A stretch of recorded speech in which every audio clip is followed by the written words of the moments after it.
My name is James D.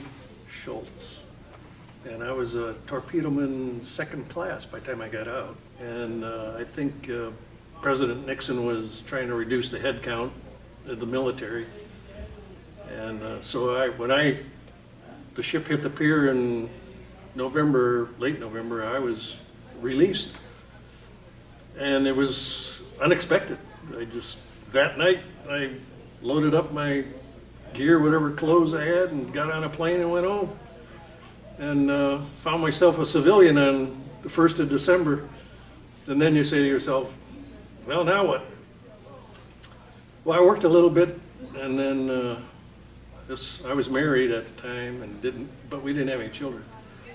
And I told my wife that it's now or never if I'm going to finish college. So she agreed to work while I kept going to college, finished up college. An interesting story there is I went to Kent State University, and this was 1969, 70, and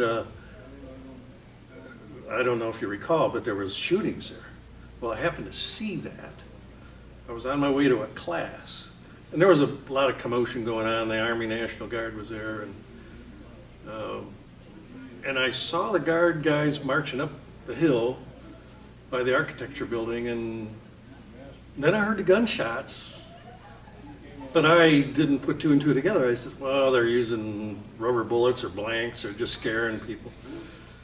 That was not the case, and you all probably recall there's 4 students were killed and a number wounded. But they closed the school down, and I finished that semester by correspondence and whatever we could do. But I did graduate after that in 1971 and back to civilian life. Now I knew I had to get a job.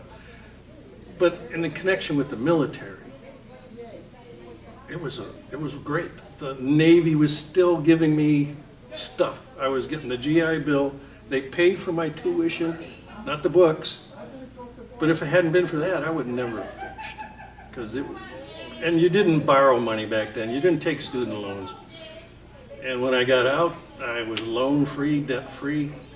Got a job right away with General Electric Company, and the rest is history. I worked there for 26 years with GE, and then another 14 years with the local electric company. So a lot of that I owe to the US Navy. And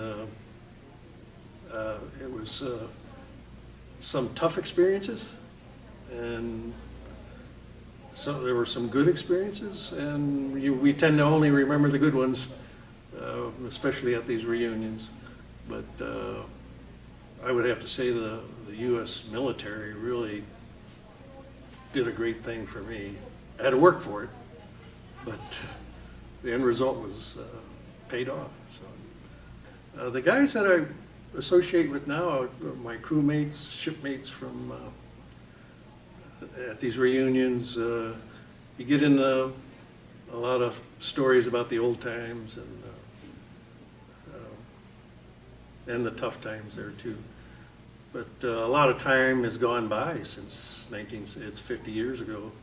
So they tend to talk about their lives and wives and battles and kids and grandkids. And so it's interesting to listen to them, to see how their lives went after we got back in the civilian life. And frankly, I could listen to their stories quite a bit. So they're very interesting guys.